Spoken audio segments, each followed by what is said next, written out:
right, T-minus 2 more champions until we are done with all the champion reveals, and we now have all of the cards from Bilgewater. So that video is going to be coming right up very soon. But until then, we are going with Twisted Fate. And oh man, when this game first came out, a lot of people figured, hey, Twisted Fate's probably going to be in the first set, right? He does cards. Makes sense. Well, they decided to wait for the second set, which I guess makes sense because now the game is fully releasing and now they can put Twisted Fate on the front of it. And God, I love his cards that he has. He has a ton of draw power, which is definitely the type of champion that he should be. And I'm excited to go over all these cards. So, as always, if this is your first time here, hit that sub button. We're going to get into Twisted Fate right now.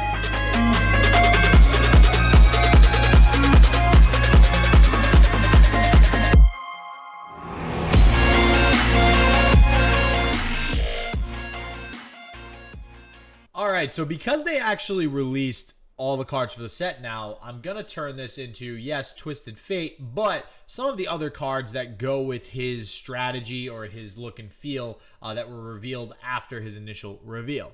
So we are going to do Twisted Fate and his champion spell last, as usual. First, we're going to start off with Sleight of Hand. So Sleight of Hand, this is an awesome card design. It's very memey as well. It's definitely an interesting card. 3-cost slow spell. If you've plundered, which again, the new keyword plunder, deal damage to your opponent's nexus in that turn. You draw a copy of an opponent's card from their hand that is not a champion. Definitely an interesting card. Definitely a very control-y card as well, because then obviously you get to see what's in your opponent's hand. So I'm curious to see if this really ever sees play. I don't think so, at least not now. There's a lot of support in this set for using your opponent's cards, which akin to, Hearthstone Priest or Rogue. That's definitely a strategy that other card games have used as well. Legends of Runeterra finally has it, but we'll see how good it actually is. Next up, we have Slotbot. This is a very interesting card. At round start, it gets +0, +1, and it also shuffles its stats. So it starts off as a 3-cost, 0 attack, 3 health. So what that tells me is that if it goes up to 4 health and shuffles its stats, and then it's a 4-0, it automatically kills itself. So the idea here is that you are going to need to buff its attack in order to have this follower live. Now, what I will say is that +1 that it gets on the health is for every card you drew last round. So this could get quite big, especially with a lot of Twisted Fate's new draw power cards that he does have. But again, you are going to need to buff the attack in order for this to live. The neat thing about it swapping stats each round is that if this follower does take damage, it would theoretically heal if the attack is higher than the health. All right, now we have some more of using your opponent's cards. Black Market Merchant, 2-cost follower, 2 attack, 2 health. And if you've plundered this turn, you draw a card from your opponent's deck. On top of that, any cards you play from your opponent's deck cost 1 less. So as far as draw cards are concerned, this is definitely a decent card. You are getting, whatever you pull from your opponent's deck, you do get at a discount, which is pretty good. Any draw effect that gives you a discounted draw, sort of like Progress Day, is a very good card. However, this does, you need to have that plunder happen on the same turn as well. So I'm not quite sure this is just good enough to really make it into some sort of draw-oriented deck or just for extra draw in general. So I don't think this card will see too much play. Next up, we have Brash Gambler. So more of this, gambling casino type theme. This card is, I think, awesome. I love the card design. This is a 4-cost follower, 4 attack, 5 health. So already pretty awesome stats. To play her, you need to discard 2. However, every time she attacks, you draw 2 fleeting. That is just downright nasty. That is nuts.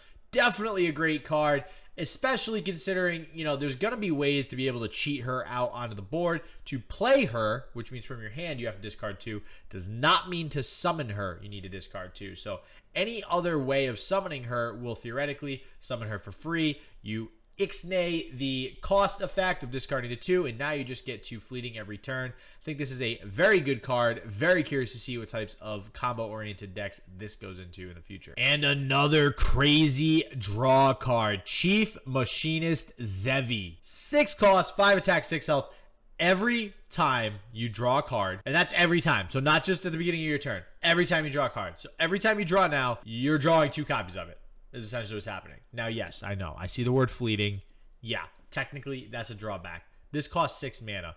Theoretically, this is not going to be played until late game. This is a late game card. This is meant to really give you that late game push, and honestly, drawing 2 fleeting like that, you'll be able to probably play both each turn. Even if you don't want to, you could still just play it for the sake of playing it. Unless your back's against the wall, then obviously you have some decisions you need to make. But this card is absolutely insane. I cannot wait to use this card. This is some insane draw power. All right, so we have an allegiance effect from the new region for Bilgewater, and this is Yordle Grifter. So it's 4 costs, which is, ironically enough, basically the same cost as all the other allegiance cards. They all cost 4. This one, when you play it, you automatically get a warning shot. You do get a 3 attack, 3 health body. Warning shot, for those of you who do not remember, is the 0 cost burst spell that deals 1 to the enemy nexus, so not bad. However, if you get the allegiance effect off, you are also drawing a card from your opponent's deck. That's pretty good.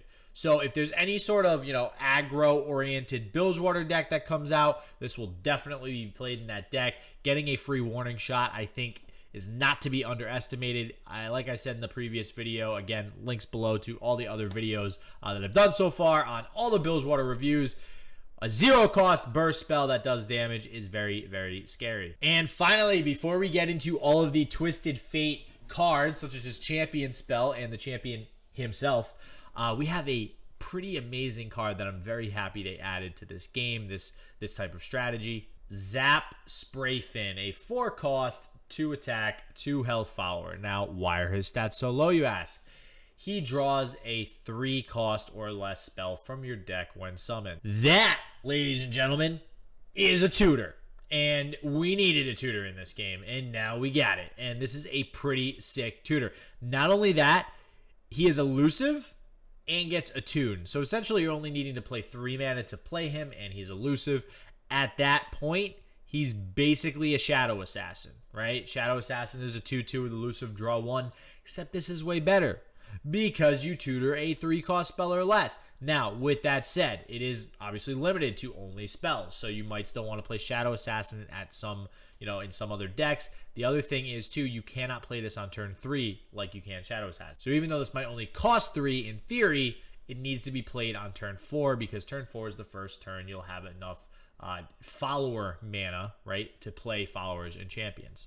All right, now I am, so Twisted Fate was actually the first ever champion that I played with and played a lot with for League of Legends. And this card, just seeing all of these cards in the game makes me so happy. Love Twisted Fate as a champion. His champion spell is pick a card. So we were talking about the game not having a 3 cost draw 2 mechanic. Well, this is pretty much that, probably better. This is a 3 cost burst spell that after shuffling a card in your hand back into your deck, you draw 3 fleeting at the start of the next round. Now, that is obviously an issue, being that they are fleeting. You need to play them that turn. However, this just screams burn aggro to me. I mean, when you are playing an aggro deck or a burn aggro deck that just wants to dump your hand into your opponent's nexus, like 3 Mystic Shots or something like that, and you're getting late in the game, this is absolutely spectacular. Oh, I cannot wait to play this card. And now, the moment you have all been waiting for. Twisted Fate. And oh man, he is so strong, right? Now, his stat line, not that great, not gonna lie. He is a 3 cost 2/2. That's really easy to kill. That's a problem. That's one of the reasons why Lucian is and Zed, are pretty vulnerable at that 2 health mark. They both do have quick attack, however, as does Twisted Fate. So battle-wise, he's okay, but he doesn't have 3 attack like Zed and Lucian, which is a critical health point for a lot of other followers. However, when you play him, he gets an effect, and that is one of his 3 Destiny cards. So we'll pull up all 3 Destiny cards here, and as you guessed, probably red, blue, yellow, or I should say gold. And the gold card is deal 2 to the strongest enemy and stun them. The blue card is refill a spell mana and draw a card, which honestly is pretty good. You're getting a free mana after playing a 3-cost champion, so he essentially only costs 2, and you get to draw a card. Seems pretty strong to me. And finally, we have the red card, which is probably, in my opinion, the strongest card, especially when buffed with something like powder kegs. Red card deals 1 damage to all enemies and the Nexus. So every time you play Twisted Fate, you're going to get one of those 3 cards. Now, his level up is a little bit difficult. He has to see you draw 8 cards. So it's not just draw 8 cards in the game while he's in the deck or in your hand. He has to actually somehow survive on the field to see you draw 8 cards. Now, if you get his blue card, that's a draw, right? So you're expediting that level up a little bit. There are plenty of draw cards in the game, I feel, that will be able to level him up in, maybe 2 or 3 turns. I don't think that's really going to be a problem, but it's very obvious that the deck needs to be built specifically around Twisted Fate in order for him to work properly. Now, his level up is where he gets insanely strong. And once he's leveled up, yes, he gets the +1/+1.